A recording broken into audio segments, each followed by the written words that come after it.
Welcome to the True North Country Comics Podcast, dedicated to promote Canadian comic book and graphic novel creators and supporters. I'm John Swinimer. On this episode, I chat with Canadian comic book creators about their plans for 2024 and beyond. This podcast is available on Apple Podcasts, Google Podcasts, and YouTube. Please like and subscribe to that video channel and hit the notification button. So without further ado, here's my chat with Canadian comic book creators about their plans for 2024 and beyond. Dino Caruso is a writer based out of Hamilton, Ontario. Dino's work has appeared in 26 anthologies from publishers including Accent UK, Ape Entertainment, Black Glass Press, Black Ship Books, Hamtrek Idea Man, Hesky Horror, Metahuman Press, New Reliable Press, Pop Goes the Icon, Red Leaf Comics, Ronin Studios, Terminal Press, Time Bomb Comics, Toronto's Cartoonists Workshop, and many more. Dino has produced numerous short stories in a variety of anthologies including Young at Heart, The 27 Club, a comic anthology, Twisted Christmas Volume 2, and many more. Yeah, I'm always kind of working on some different things. John, I think you had Randy Stone on recently? Not too long ago, yeah. We had a good chat with him. Yeah, he's doing a book that's called The Bullet Adventures, and I'm doing the backup story that's in that right now. That's called The Backdoor Pilots. And so that's kind of an ongoing, continuing story that's being serialized as a backup story in Randy's book. And so I'm really happy to be working on that. I'm doing another project that's been another long gestating project that again has a working title right now that I'm calling Community Service. And that's an 80-page story that the art's all done, and I'm working on the lettering part of it now. And there's no deadline on it because I'm just sort of doing it for myself. But I'm hoping it'll be done by the end of this year, maybe the beginning of next year. And, you know, aside from that, I'm always just kind of noodling away at a few things. But those are the two kind of concrete projects that are happening right now. And sorry, there's also one more. Shawn and I are also currently working on a short story that's for an anthology that'll be out next year. So that's the stuff I've got cooking. Also based in Hamilton, Ontario, Shawn Richison is a penciler, inker, letterer, colorist, concept artist, graphic designer, illustrator, and storyboard artist. His first professionally published work, the graphic novel Drive, proved to be an incredible learning experience, and Shawn has continued to grow as an artist with every subsequent project. Shawn is continuing to pursue logo design and other illustration work. He loves to experiment with subject matter, form, and style, and is an avid collaborator. His most recent works include being a cartoonist on a trip to Runberg, Against the Wall, and most recently, Fisk, the Substitute. His most recent work is Origin Point with Dino in horror comics from Antarctic Press. Currently, I have a work called The Hard Ways in progress with that aforementioned other writer, Russell Lissau, where I'm doing the artwork on it. And we have just completed the 4th issue, which should be coming out to a PDF near you soon. We're doing it self-publishing. Once we have it all collected, I don't know if we'll kickstart it or what the story is, but we're sort of letting that sort of find its own way. But it's a crime caper set in Las Vegas to do with kidnapping and all sorts of nefarious deeds, which has been a lot of fun. The anthology story that I'm working on with Dino, which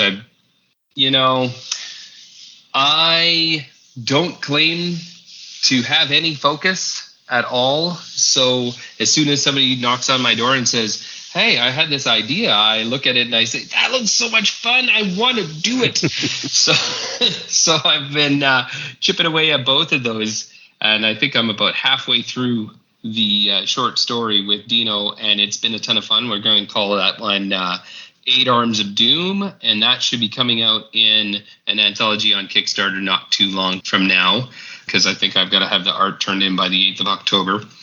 And then I always have my long gestating, self-written, self-publishing, self-drawn. I did hire a colorist to try to make a little headway on it. An Aboriginal adventure fantasy called Legend of the Sunset People, which is always on my back burner, and every so often gets moved to the front burner where I could do a few more pages and then put it to bed for a bit, and then I come back and I do a few more pages, and eventually I'll have that whole thing done and put out in a book form. But it just floats around the internet here and there. I think I've got it hosted on a couple of websites. I'm not sure exactly where anymore. But then, after that, I'll probably do something else with Dino. I know we've got at least 2 more planned projects way down the pipeline, where we've got a sci-fi one about some Luddites that live in a computer-controlled world. Another one, which is a post-apocalyptic world, a look at the world where things might have ended in the 70s, but we've carried on just kind of trying to get by for the last 40 or 50 years. Both of those are, scripts in my hard drive that Dino has sent me. And I think, oh God, I can't wait to start drawing these. But got to get the other stuff done first, John. Ukrainian-Canadian author Michael Cherkas was born in Oshawa, Ontario. He's worked for over 30 years as a graphic designer, art director, cartoonist, and illustrator. He still enjoys using non-repro blue pencils, brush, indie ink, and paper when making comics. His comics include The Silent Invasion with Larry Hancock, Suburban Nightmares with Larry Hancock and John Van Bruggen, The Purple Ray with Larry Hancock, and The New Frontier with John Sablik. His latest graphic novel is Red Harvest from NBM Publishing. Well, Larry and I have been working on a superhero satire, which I think we've talked about in the past when we spoke with you, called The Purple Ray, which actually we began this project 20 years ago, and we have 1 chapter finished. Each chapter is supposed to be 24 pages. It's a 6-chapter story, and it's called The Purple Ray. And actually, it should be called Nikola Tesla's Purple Ray, because, he invented the purple ray. The premise is that this character was the only one who ever had superpowers, but 20 years after the fact, nobody remembers him. All they remember are the comic books, and they don't believe he ever really existed. So it's sort of this, it's funny because in a way it deals with forgotten history, but in this case, it's fictional forgotten history as opposed to real forgotten history. So. And do you think there might be another Silent Invasion book in the future? I would like there to be one. I mean, we have talked about one. Larry and I have talked about carrying it on. Like, I don't know if you're familiar, but we started in the 1950s, moved into 1965, and the most recent book took place in 1970-71. So I was hoping to eventually move up to the present time, but I don't think we'll ever get to the present time at the rate we're going. There's so much story to be told. Well, it's just we're getting now to the point where whatever we were talking about in the Silent Invasion is now people take it seriously in parts of the world because it's all about crazy conspiracies. So anyway, yeah, so there might be one of those. And I also have this idea of doing a memoir about my family. Born in Baie-Comeau, Quebec, Patrick Blanchette learned to create comics at a very young age.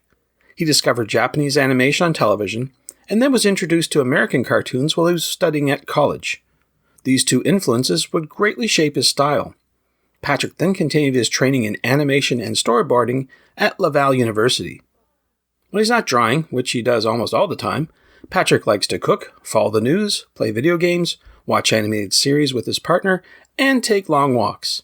His newest project is Dreamland Dawn Volume 1, The Dream Reactor, from Adventure Press. Dreamland Dawn is supposed to be a series of 12 books, and in French, that's what it will be. But in English, right now, it's a small printing. We printed about 2,000 copies.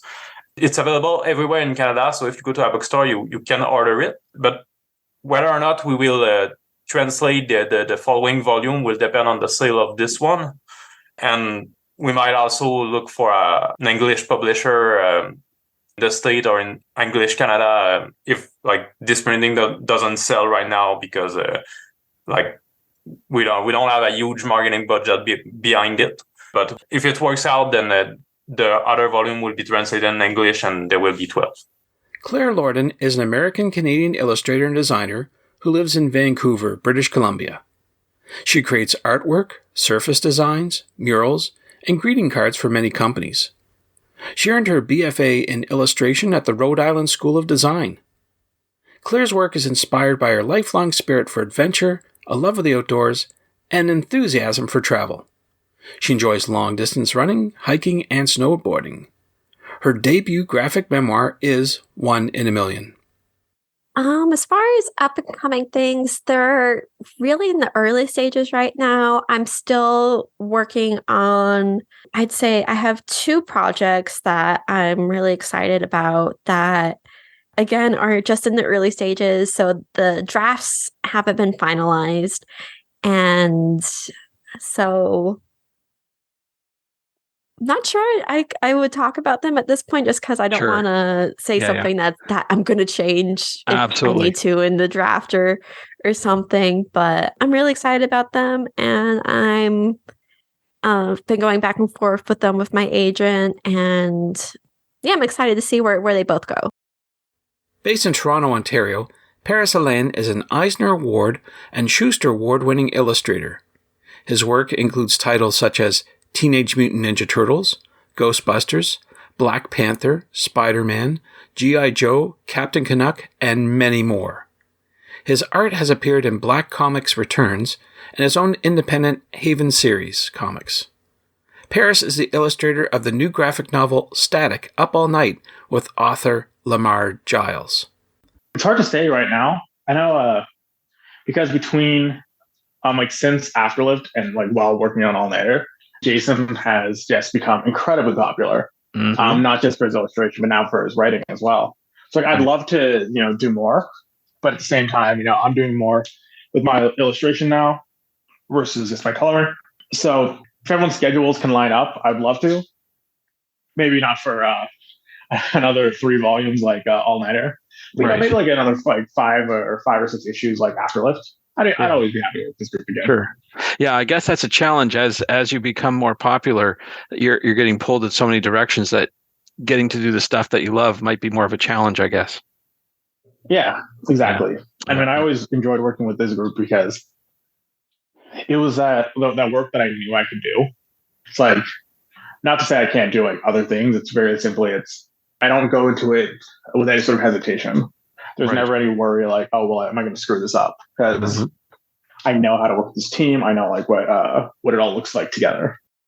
Originally from Alberta, but now residing in Montreal, Taz Mukanik is an artist best known for her YA and adult self-published works, such as The Sanity Circus and Paint the Town Red. She has a keen interest in drawing fun characters with big expressions, as well as a fascination with birds, nature, and prehistoric life. Lost Time is her debut middle-grade graphic novel from Razorbill, an imprint of Penguin Random House. I have actually concepted a sequel idea. I don't know if I'll do it. I'm also really attached to it just kind of being its own contained story. So time will tell, basically, on that one. I do have another book with my publisher in the works right now. It's still kind of in the early stages, but it is planned to be coming out eventually. It is another YA. It's not going to be about dinosaurs, but it's going to be possibly about monsters and family. Éloïse Marseille, born on Valentine's Day in Montreal, Quebec, has been drawing comics with her left hand since she was a child, but hates drawing boys. She has a bachelor's degree in studio art from Concordia University. In her spare time, Éloïse paints, creates murals with her sister, takes care of Mr. White, her deaf cat, roller skates, makes cheese boards, and watches horror movies. Naked, The Confessions of a Normal Woman from Pow Pow Press is her first graphic novel. Right now, I'm actually working on a second tome of Confessions of a Normal Woman. The general idea of that project was I don't know if it's going to happen, but I'd like to create 3 different books that tell the story of 3 different women, just to go with the subject, the idea more of that all these stories are stories of women that are normal. And even though there's the sexualities we explore are so different and have so many different experiences, and it's all normal. The book that I'm working on is a biography of another woman that I'm very close to. I've known her all my life. And so far, I'm still in the writing stage.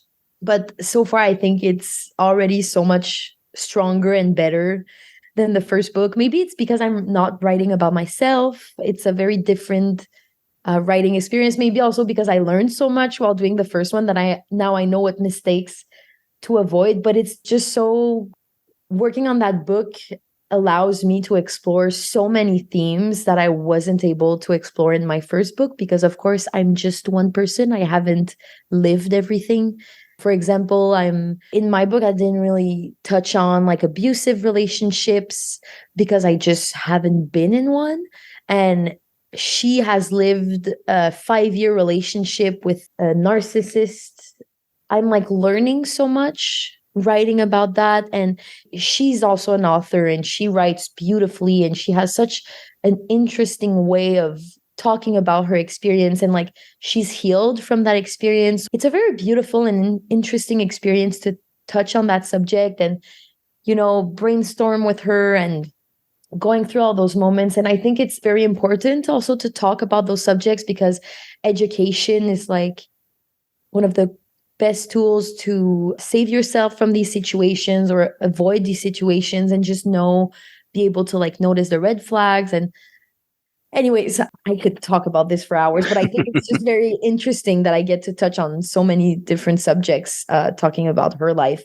And I think she has an incredible life and very, very interesting. And I just think it works as a story to tell. Scott Chantler is a cartoonist of the critically acclaimed graphic novels Bix and Two Generals, which was nominated for 2 Eisner Awards, selected for Best American Comics 2012, and voted by CBC Canada's Reads as one of the 40 best Canadian nonfiction books of all time. His other work includes Northwest Passage, nominated for Eisner and Harvey Awards, and the Three Thieves series, winner of the Joe Shuster Award for Best Comic for Kids, and listed by YALSA as a great graphic novel for teens. His latest project is a Squire Knight series of all-ages fantasy adventure graphic novels for First Second publishers. I thought I saw that you're actively working on a sequel to Squire Knight. Am I right about that? Is there a future mapped out for this series? Yeah? Yeah, it's nearly done. Wow. I'm trying to finish by the end of the month. Oh, my. Second Squire Knight book. So, very soon.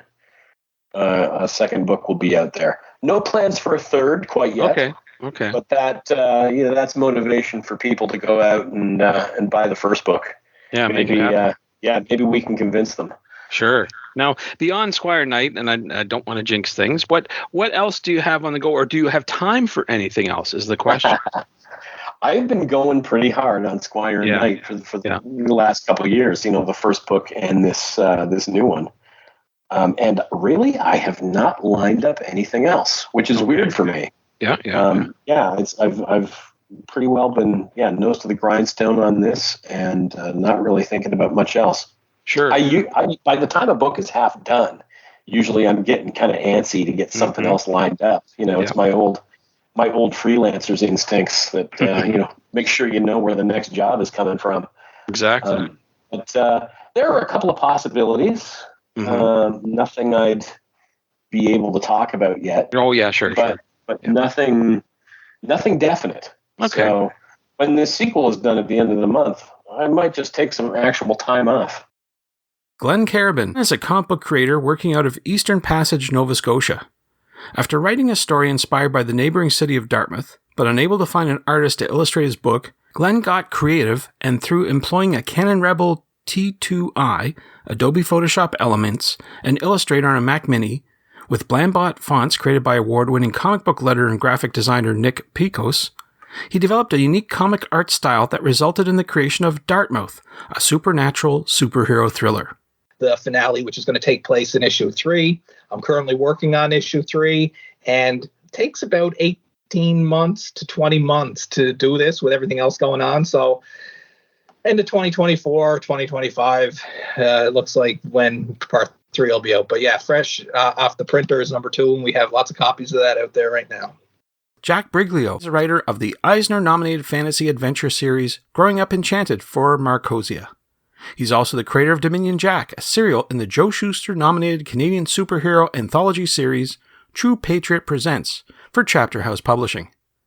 Jack has also worked on Scooby-Doo and Legion of Superheroes in the 31st Century for DC Comics, Sesame Street Comics for Sesame Street Workshop, and Archie's Friend Scarlet for Archie's Comics. His newest work is Thunderboom for Kids Can Press.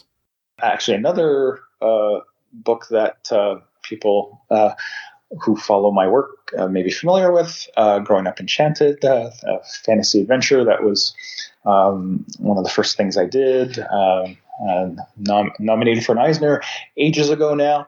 That is finally, so a new edition is being printed through Marcosia. Nice.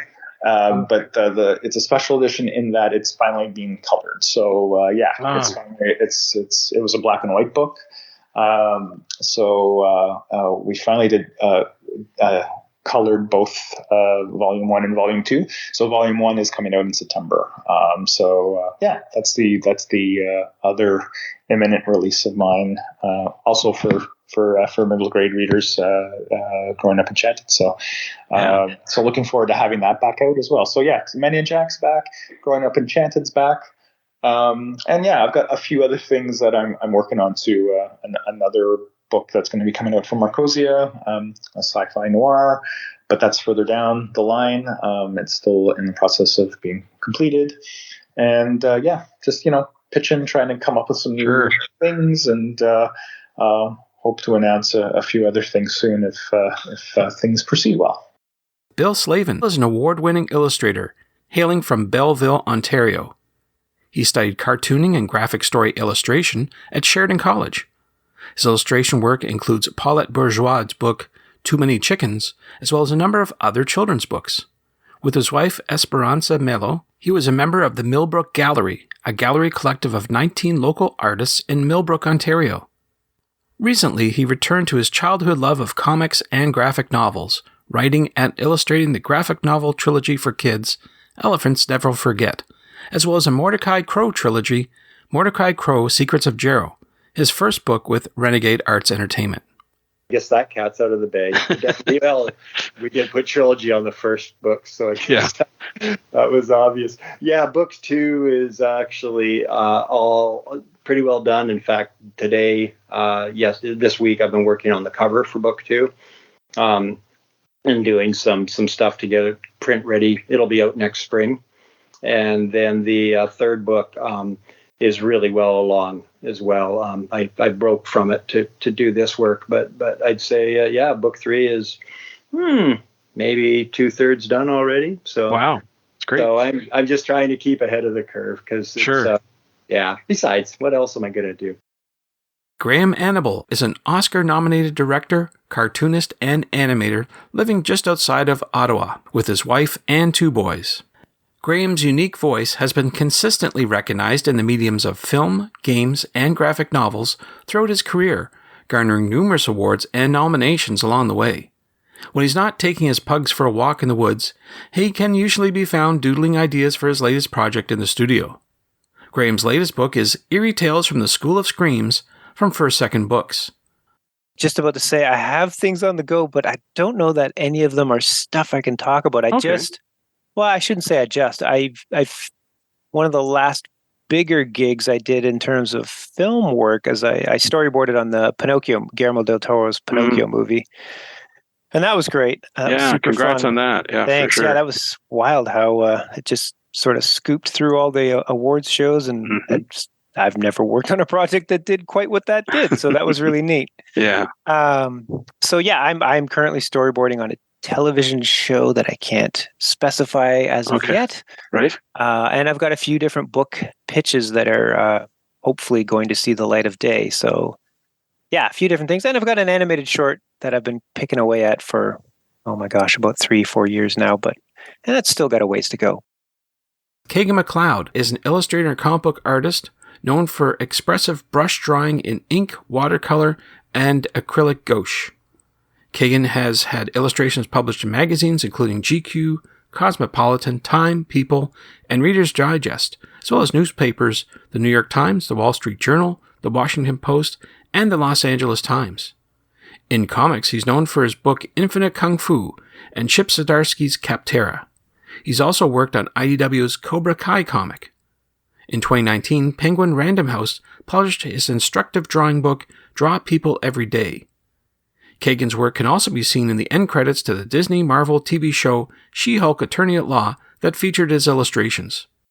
In 2015, Chip Zdarsky and I did 5 issues of a comic book called Captara with Image, and we kind of didn't finish the story, and over the pandemic we picked it back up, and we've got 6 more issues to wrap it all up, and that is coming out with Image Comics, I guess early September, maybe late August, I'm not sure. And I'm also working on a book called The Tent Master for Top Shelf Comics, which I started on Instagram during the pandemic. That'll be a graphic novel that takes place. It's a historical piece about, well, it's not historical. It's a historical time period of a 1920s cult leader who takes over a traveling circus. Drew Craig is a writer, illustrator, and creator of The Savage Strength of Starstorm. After years of collecting comics and attending conventions with his brother, Drew decided to set about creating his own universe of heroes and villains. From this, Starstorm was born. Drew resides in Montreal with his family and several forest friends, where he attempts to remain warm, write, and draw. Well, definitely have a couple of story ideas. Nothing that's quite in the works right now. Like right now, my focus is just Starstorm and just getting that out there and just focusing on that right now. But I definitely have some other characters in the Starstorm universe that I'd like to work on eventually. But I have to see if Starstorm will actually go, and if people like it, then I can go ahead with these other characters. But yeah, focus is on Starstorm. I have another story idea that I was working on with my brother without getting into too much detail about it. It's kind of about a group of witches that come to a small town in America, and they open a salon, and they basically give out free haircuts to, I shouldn't get into too much. No, yeah, okay. Yeah, but basically they open a salon and they cast a spell over the whole townspeople. They're trying to bring about their goddess. And and there's a group of punk rock kids who skateboard and buy comic books, and they're there to thwart them. Julien Paré-Sorel is a comic book author, illustrator, and VR artist based in Montreal, Quebec. Julien has always told stories through his drawings, especially featuring characters from fantasy and sci-fi universes. After his bachelor's degree in comic book arts at UQO, he was published in various collectives and illustrated novels. He's won several prizes in the last few years, including the BD Causa for Best French Comic Book for Youth in Canada, also the Dragon Prize at the Joe Shuster Awards for his graphic novel Adventure Soar Volume 1, Rex's Awakening. Julien is currently working in his Montreal studio with his faithful assistant, Abu, the dog monkey. Julien's latest graphic novel continues the Adventure Soar story entitled Corey's Legacy. The last one, the readers of the series have been waiting a little more than the others to get it, and right now I'm working on the next one, and it will be I think the most dark of all of them. Oh my! This book, Corey's Legacy, ends on a cliffhanger. So for readers, I mean, I hope that there's a follow up to it. Yeah, well, what can you say? It exists in French. The third one, Adventure Soar, is L'Oracle de Triazio. So Triazio Oracle, I guess, answers a lot of questions about the end of the second one. The only thing I can say is I hope that Canadian readers will get their hand on the first one and the second one, hopefully by the end of the year, because, you know, if my publishers see that people enjoy it and buy it at a local bookstore or anything, they will be more motivated to translate the third one. So I really hope that this thing turn good for the series. Hailing from Halifax, Nova Scotia, Kate Leth is an author and illustrator working in comics, animation, design, and feelings. A grown-up goth and pulp culture devotee, Kate specializes in work for kids and teens. Her comics efforts have included Patsy Walker, aka Hellcat, Girl Over Paris, Spell on Wheels, and Adventure Time, among others. Kate's latest graphic novel is Molgoth, from Simon & Schuster Books for Young Readers. There are some things on the drawing board. There's a pitch that I'm working on that is slow going because that's life, but pretty close to being able to present it to my publisher and hope that they take an interest. But it's in a similar space, but a less intensely personal story. I guess I can say it that way, but still, yeah, I can't say too much more. Okay. But yes, there is a next thing, hopefully. And I think, I hope the response to this one is good. And then I get to make so many more. Based in Toronto, Ontario, Nick Marinkovich is an illustrator, graphic novelist, and multimedia artist. He's worked for IDW, Devil's Due, and Marvel, as well as releasing his own titles under Image and Pop Sandbox. He's known for his signature ink-rendered, photo-based artwork that is heavily stylized. Nick's most recent work is Dead Romans, co-created by Fred Kennedy for Image Comics. Another series that I've been working on, this goes more into our Canadian history, but it's a series called The Voyager, where I'm working with writer Jeff Sturge on that. And we had actually started, book 1 came out, I believe it was back in 2014 or so, and it was published through Guernica Editions. They're a Canadian publisher, and they're a literary publisher. So, I think the book fell a little bit under the radar, more so than I would have wished, because it was their flagship graphic novel.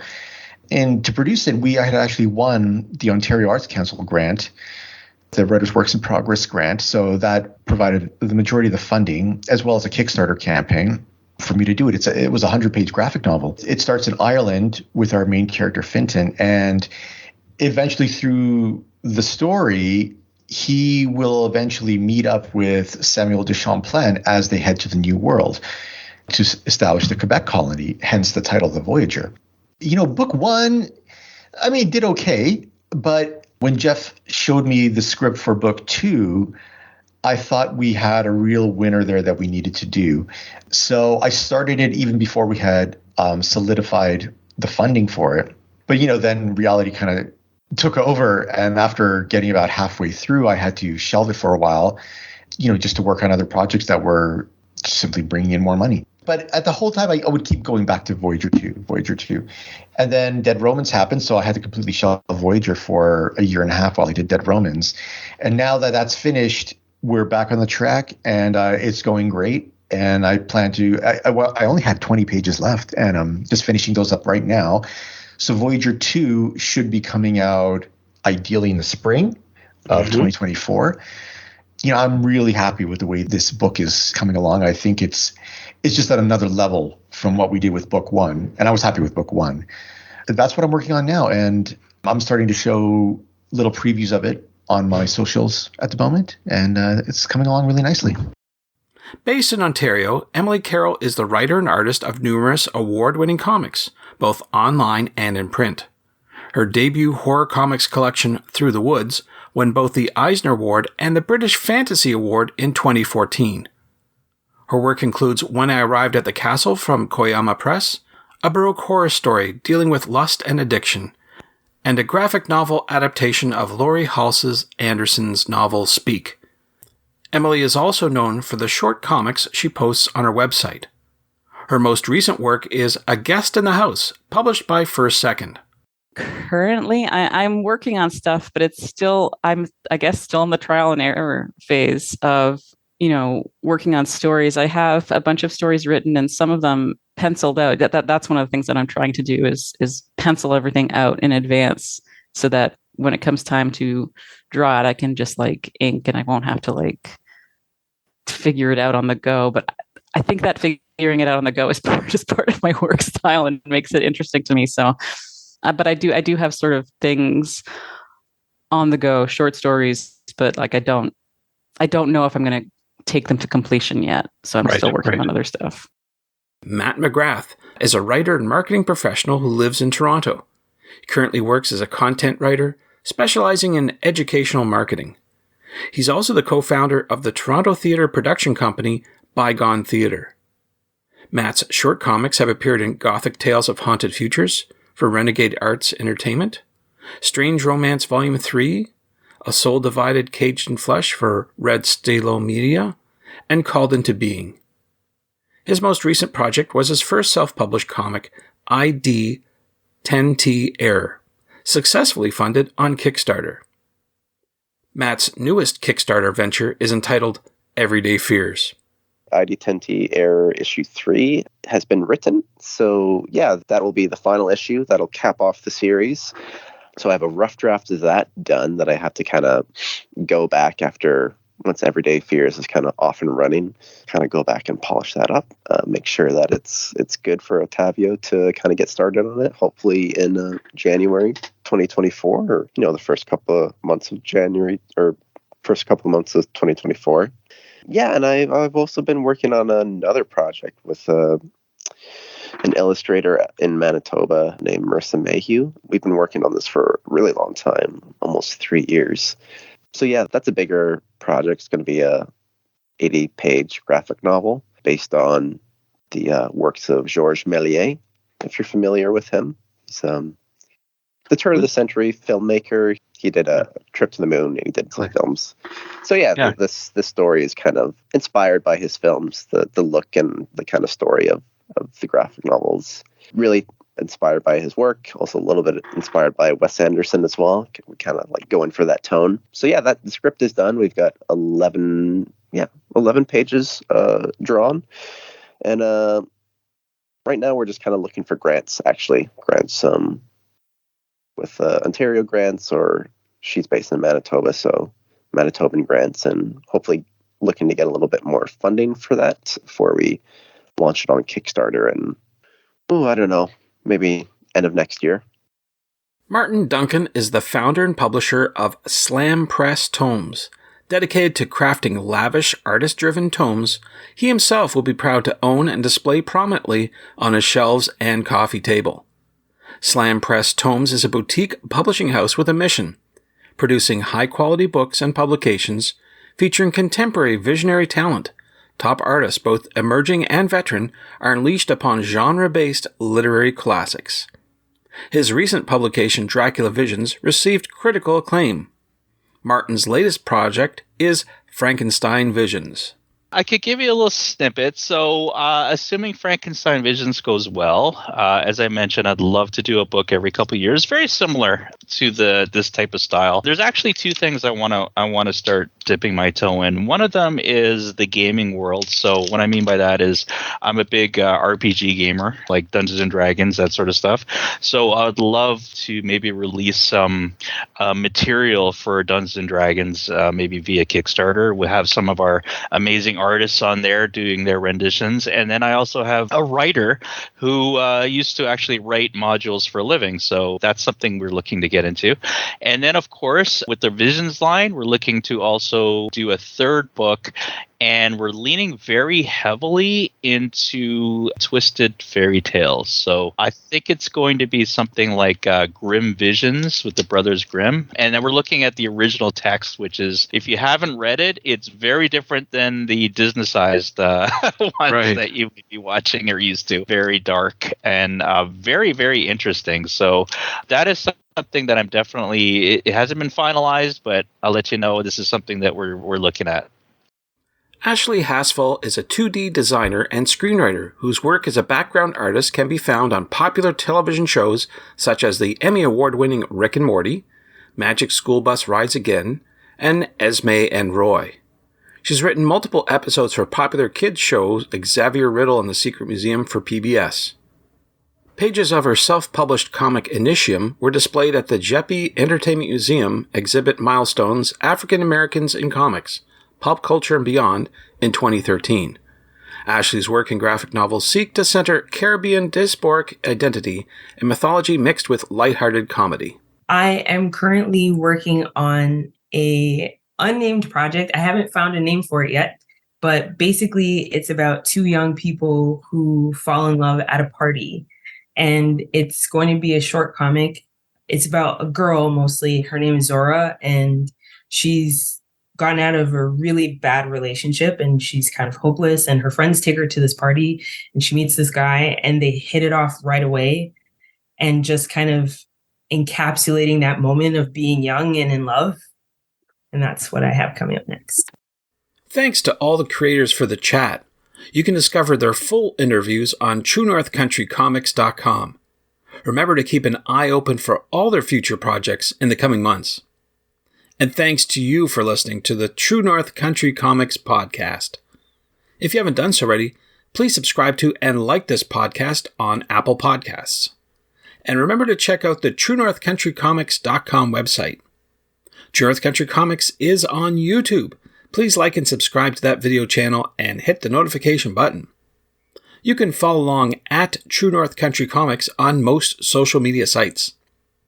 And you can send all feedback to John at TrueNorthCountryComics.com, whether that's a criticism, a comment, a like, you name it. So thanks for listening, and come back soon for another episode. Bye for now. True North Country Comics podcast is copyright True North Country Comics, copyright 2024.